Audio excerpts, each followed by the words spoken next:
ಮಾನ್ಯ ಅಧ್ಯಕ್ಷರೇ, ಕೊಡಗು ಜಿಲ್ಲೆಯಲ್ಲಿ ಏನು ಜನ ತೊಂದರೆ ಅನುಭವಿಸ್ತಾ ಇದ್ರು ಅದನ್ನು ಭಾಳ ಕುಲಂಕುಷವಾಗಿ ಸಮಿತಿಯಲ್ಲಿ ಚರ್ಚೆ ಮಾಡಿ ಇದಕ್ಕೊಂದು ಉತ್ತಮವಾದ ಬದಲಾವಣೆಯನ್ನು ಇವತ್ತು ತೆಗೆದುಕೊಂಡು ಬಂದಿದ್ದಾರೆ. ಇದನ್ನು ನಾವು ಸ್ವಾಗತ ಮಾಡ್ತೇವೆ.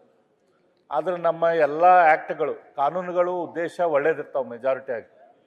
ಅದು ಪ್ರಾಬ್ಲಮ್ ಬರೋದಂತಂದ್ರೆ ಡ್ರಾಫ್ಟ್ ಮಾಡ್ಬೇಕಾದ್ರೆ, ರೂಲ್ಸ್ ಡ್ರಾಫ್ಟ್ ಮಾಡ್ಬೇಕಾದ್ರೆ ಪೊನ್ನಣ್ಣ ಅವ್ರು ಹೇಳ್ದಂಗೆ ಅದು ಡ್ರಾಫ್ಟು ಸರಿಯಾಗಿ ಆಗಬೇಕು. ಹಾಗಾಗಿ ಅದು ಡ್ರಾಫ್ಟ್ ಆದಮೇಲೆ ಒಂದು ಸರ್ತಿ ಸಮಿತಿಯಲ್ಲಿ ಕುತ್ಕೊಂಡು ಅದನ್ನು ನಾವು ಪರಿಶೀಲನೆ ಮಾಡಿ ಅದಕ್ಕೆ ಅಪ್ರೂವಲ್ ಕೊಡ್ರಿ ಅಂತ ನಾವು ವಿನಂತಿ ಮಾಡ್ಕೊತೀನಿ. ಇಲ್ಲಕ್ರೆ ಆ ಡ್ರಾಫ್ಟ್ದಲ್ಲಿ ಹೆಚ್ಚು ಕಡಿಮೆ ಮಾಡಿ ಮತ್ತೆ ಜನರ ತೊಂದರೆ ಹಿಂಗೆ ಭವನ ಮುಂದುವರಿಯುವಂಗೆ ಆಗಬಾರ್ದು.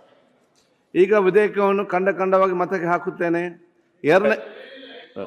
ಅಧ್ಯಕ್ಷರೇ, ಇಲ್ಲ ಸಂಕ್ಷಿಪ್ತವಾಗಿ ಮಾನ್ಯ ವಿರೋಧ ಪಕ್ಷದ ನಾಯಕರು ಇದನ್ನ ಹೇಗೆ ಪರಿಹರಿಸ್ತೀರಾ? ಯಾಕಂದ್ರೆ 4-6 ತಲೆಮಾರುಗಳು ಇರುವುದರಿಂದ ಅವರವರು ಕೆಳಗಿನವರು ಸಂತತಿಯವರು ಹೆಸರುಗಳೆಲ್ಲ ಬಂದುಬಿಟ್ಟಿದೆ. ಅವರಿಗೂ ಈ ಭೂಮಿಗೂ ಸಂಬಂಧ ಇಲ್ಲ. ಇದನ್ನ ತೆಗೆಯೋದಾದ್ರೂ ಕೂಡ ತೆಗೆಯುವ ಪ್ರಕ್ರಿಯೆ ಏನು ಅಂತ ಕೇಳಿದ್ದಾರೆ. ಈಗ ತಹಶೀಲ್ದಾರರಿಗೆ ನಾವು ಅಧಿಕಾರವನ್ನ ಕೊಡ್ತಾ ಇದ್ದೇವೆ. ತಹಶೀಲ್ದಾರರು ಇದಕ್ಕೆ ಯಾರೆಲ್ಲ ಸಂಬಂಧಪಟ್ಟ ಇದ್ದಾರೆ ಅವ್ರನ್ನ ಸಂಪರ್ಕ ಮಾಡಿ ಅವ್ರದ್ದು ಏನಾದರೂ ತಕರಾರಿದ್ರೆ ಸಲ್ಲಿಸ್ಲಿಕ್ಕೆ ಅವ್ರಿಗೆ ಅವಕಾಶ ಮಾಡಿಕೊಡ್ಬೇಕು. ತಹಶೀಲ್ದಾರವರು ಇದಕ್ಕೆ ಒಂದು ಹಿಯರಿಂಗೇ ಮಾಡಬೇಕಲ್ಲಿ. ಸೊ ಪ್ರೊಸೀಜರ್ ಆಸ್ ತಹಶೀಲ್ದಾರರು ಕೋರ್ಟ್ ಮಾದರಿಯಲ್ಲಿ ಕಂಡಕ್ಟ್ ಮಾಡಬೇಕು. ಯಾರ್ಯಾರ್ದು ತಕರಾರಿದೆ ಅವರಿಂದ ವಿವರಣೆ ತೆಗೆದುಕೊಳ್ಬೇಕು. ಏನಾದರೂ ಪಟ್ಟೇದಾರರಿಗೆ ಈ ಭೂಮಿ ಮೇಲೆ ಹಕ್ಕಿದ್ರೆ ಅವರ ಹಕ್ಕನ್ನು ಉಳಿಸ್ಬೇಕು. ಬಾಜುದಾರರಿಗೆ ಕೇಳಬೇಕು ಪಟ್ಟೇದಾರರಿಗೂ ಈ ಭೂಮಿಗೂ ಸಂಬಂಧ ಇದೆಯಾ ಇಲ್ವಾ ಅಂತ. ಸಂಬಂಧ ಇಲ್ಲ ಅಂತ ನ್ಯಾಯಾಲಯದಲ್ಲಿ ಕಂಡು ಬಂದಾಗ ಅದಕ್ಕೆ ತಕ್ಕ ಹಾಗೆ ಇದನ್ನ ಅವರು ಬದಲಾವಣೆ ತಿದ್ದುಪಡಿಯನ್ನ ಮಾಡಬೇಕು.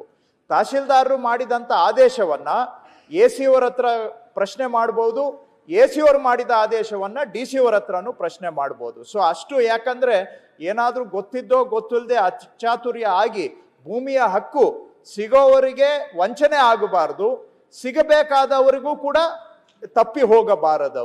ಸೊ ಈ ರೀತಿಯಾದಂಥ ಒಂದು ಸಮತೋಲನ, ಚೆಕ್ ಅಂಡ್ ಬ್ಯಾಲೆನ್ಸ್ ಅನ್ನ ಎನ್ಶೂರ್ ಮಾಡಿ ತಹಶೀಲ್ದಾರರು ಕೋರ್ಟ್ ಮಾದರಿಯಲ್ಲೇ ಇದನ್ನ ಮಾಡಬೇಕು ಅಂತ. ಆ ತಹಶೀಲ್ದಾರ್ ಕೋರ್ಟ್ಗೆ ಯಾವ ಸೆಕ್ಷನ್ ಇದೆ 127 ಅದರೊಳಗಡೆ ಈ ತಿದ್ದುಪಡಿಯನ್ನ ತಂದಿರೋದ್ರಿಂದ ಸೊ ಅದರ ಮುಖಾಂತರನೇ ಸೊ ಕೋರ್ಟ್ ಆಗಿ ಆಗತ್ತೆ. ಬಟ್ ಇದನ್ನ ಸ್ವಲ್ಪ ನಾವು ಅದಾಲತ್ ಮಾದರಿಯಲ್ಲಿ ನಾವೇ ಹೋಗಿ ಮಾಡಬೇಕು ಅನ್ನುವುದು ಸರ್ಕಾರದ ಉದ್ದೇಶ ಆಗಿದೆ. ಅದನ್ನ ರೂಲ್ಸ್ ಮಾಡಿದಾಗ ಅದನ್ನ ಇನ್ನಷ್ಟು ಸ್ಪಷ್ಟವಾಗಿ ಮಾಡಿ ಇದನ್ನ ಅನುಷ್ಠಾನಕ್ಕೆ ತರಬೇಕು. ಯಾಕಂದ್ರೆ ಅವ್ರು ಹೇಳಿದ್ ಸರಿ ಇದೆ. ಅವರು ಹೇಳಿದ್ರು ಇದು ಕಾನೂನಾಗಿ ರೂಲ್ಸ್ ಅಲ್ಲಿ ಹೆಚ್ಚು ಕಮ್ಮಿ ಆದ್ರೆ ಅನುಷ್ಠಾನ ಆಗದೆ ಉಳಿದು ಹೋಗುತ್ತೆ. ಆ ರೀತಿ ಆಗಬಾರ್ದು ಅನ್ನೋದ್ರ ಕಡೆಗೆ ಖಂಡಿತ ಎಚ್ಚರಿಕೆ ವಹಿಸ್ತೇವೆ. ಸರ್, ಇದು ತಾವು ಹೇಳಿದ್ದು ಇದು ಪಟ್ಟೇದಾರರ ವಿಷಯ 100ಕ್ಕೆ 99 ಭಾಗ ಇರೋದು ಕೊಡಗಿನಲ್ಲಿ ಮಾತ್ರ ಪಟ್ಟೇದಾರಿ ಅನ್ನುವಂಥ ವ್ಯವಸ್ಥೆ. ಆದ್ರೆ ಹಿಸ್ಟ್ರಿನೂ ಇದೆ, ಅಲ್ಲಿ ಇಲ್ಲಿ ಹೇಳಲಿಕ್ಕೆ ಹೋಗೋದಿಲ್ಲ. ಬ್ರಿಟಿಷರು ಯಾರು ಅವರಿಗೆ ಸೈನ್ಯಕ್ಕೆ ಸೇವೆಯನ್ನ ಒದಗಿಸ್ತಾ ಇದ್ರು ಅದಕ್ಕೆ ಬದಲಿಯಾಗಿ ಆ ಪಟ್ಟೇದಾರರಿಗೆ ಈ ಭೂಮಿಯನ್ನ ಕಂದಾಯ ವಸೂಲಿ ಮಾಡಿಕೊಂಡು ಸರ್ಕಾರಕ್ಕೆ ಸಲ್ಲಿಸ್ಲಿಕ್ಕೆ ಅವರನ್ನ ಪಟ್ಟೇದಾರರನ್ನ ಏಜೆಂಟ್ ಆಗಿ ಅಪಾಯಿಂಟ್ ಮಾಡ್ತಾ ಇದ್ರು. ಇಂಥ ಸಿಸ್ಟಮ್ ಬೇರೆ ಕಡೆನೂ ಇದೆ, ಬಟ್ ಬಹಳ ಕಡಿಮೆ ಉಳ್ಕೊಂಡಿದೆ. ಆದ್ರೆ ಈ ಕೊಡಗಿನಲ್ಲಿ ಇದು ವ್ಯಾಪಕವಾಗಿ ಇತ್ತು. Under the Coorg land regulation act 1899 ಅದರ ಪ್ರಕಾರವಾಗಿ ಇತ್ತು. ಸೊ ಹಾಗಾಗಿ ಈ ತರ ಸಮಸ್ಯೆ ಬೇರೆ ಕಡೆ ಇಲ್ಲ. ಆದ್ರೆ ನೀವು ಶಿವಮೊಗ್ಗದಲ್ಲಿ ಬೇರೆ ವಿಷಯಗಳು ಕುಮ್ಕಿದಿದೆ, ಮತ್ತೆ ಸೊಪ್ಪಿನ ಬೆಟ್ಟ ಇವೆಲ್ಲ ಇದಾವೆ. ಆದ್ರೆ ಇದನ್ನ ತರಲಿಕ್ಕೆ ಒಂದು ಎನೇಬಲಿಂಗ್ ಅಮೆಂಡ್ಮೆಂಟ್ ಏನಾಗಿದೆ 2012ನೇ ಇಸ್ವಿಯಲ್ಲಿ ಒಂದು ಅಮೆಂಡ್ಮೆಂಟ್ ಆಗಿದ್ರಿಂದ ನಾವು ಇದನ್ನ ತರಲಿಕ್ಕೆ ಸಾಧ್ಯ ಆಗ್ತಾ ಇದೆ. ಸೊ ಕೊಡಗಿನಲ್ಲಿ ಅವತ್ತೊಂದು 2012ರಲ್ಲೇ ಒಂದು ಅಮೆಂಡ್ಮೆಂಟ್ ಆಗಿದೆ. ಅದು ಎನೇಬಲಿಂಗ್ ಪ್ರಾವಿಷನ್, ಅದರ ಹಿನ್ನೆಲೆಯಲ್ಲಿ ಮುಂದಿನ ಭಾಗ ಇದಾಗಿದೆ. ಬಟ್ ತಾವು ಹೇಳಿದ್ದನ್ನು ಖಂಡಿತವಾಗಿ ನಾವು ಅಧ್ಯಯನ ಮಾಡ್ತೇವೆ. ಅದನ್ನ ಏನಾದ್ರೂ ಪರಿಹಾರ ಕೊಡ್ಲಿಕ್ಕೆ ಸಾಧ್ಯ ಇದ್ರೆ ಕೊಡ್ತೇವೆ. ನಿಮ್ಗೆ ಇದು ಪೂರಕವಾಗಿ ಸರ್, ಶಿವಮೊಗ್ಗದಲ್ಲಿ AC ಕೋರ್ಟಿಗೆ ಹಾಕೊಂಡು ಕೆಲವು ರಿಯಲ್ ಎಸ್ಟೇಟ್ನವರು ಇದರ ದುರುಪಯೋಗ ಪಟ್ಕೊಳ್ತಾ ಇದ್ದಾರೆ. AC ಆ ಕೋರ್ಟ್ನಲ್ಲಿ ತೀರ್ಮಾನ ಕೊಟ್ಬಿಟ್ಟಿದ್ದಾರೆ 200 ಎಕರೆ 300 ಎಕರೆಗೆ.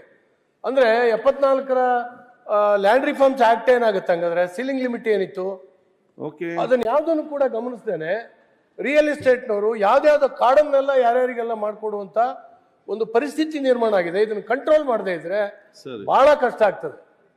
ಅವ್ರು ಹೇಳೋದು ನಿಜ ಇದೆ. ಕೆಲವು AC ಗಳು ಇಷ್ಟ ಬಂದಂಗೆ ಮನಸ್ಸೋ ಇಚ್ಛೆ ಆದೇಶಗಳನ್ನ ಹೊರಡಿಸ್ತಾ ಇದ್ದಾರೆ. ತೀರ್ಥಹಳ್ಳಿದು ಒಂದು ಪ್ರಕರಣ ನನ್ನ ಗಮನಕ್ಕೆ ಬಂದಿದೆ ಅಧ್ಯಕ್ಷರೇ. ಅದನ್ನ ಖಂಡಿತವಾಗಿ ಕಡಿವಾಣ ಹಾಕುವಂತ ಕೆಲಸ ಮಾಡ್ತೇವೆ. ಇದು ಕೊಡಗಿಗೆ ಜನ ಬಹಳ ವರ್ಷಗಳ ಬೇಡಿಕೆ. ಇದನ್ನ ಮಾಡಿಕೊಟ್ರೆ ಅದು ಅವರವರ ಹಕ್ಕುಗಳು ಸಂಪೂರ್ಣವಾಗಿ ಅವರಿಗೆ ನಾವು ಕೊಡ್ಲಿಕ್ಕೆ ಸಾಧ್ಯ ಆಗುತ್ತೆ. Right. ಜನಗಳಿಗೆ ಆಗ್ತಾ ಇರೋ ತೊಂದರೆಯನ್ನ ನಿವಾರಣೆ ಮಾಡಲಿಕ್ಕೆ ಸಾಧ್ಯ ಆಗುತ್ತೆ. ಆ ಕಾರಣದಿಂದ ಈ ತಿದ್ದುಪಡಿ ವಿಧೇಯಕವನ್ನ ಅಂಗೀಕರಿಸಬೇಕೆಂದು ಮತ್ತೊಮ್ಮೆ ಸಭೆಯಲ್ಲಿ ಕೋರುತ್ತಿದ್ದೇನೆ. ಗ್ಯಾರಂಟಿ ನ್ಯೂಸ್, ಸುದ್ದಿ ಖಚಿತ, ನ್ಯಾಯ ನಿಶ್ಚಿತ.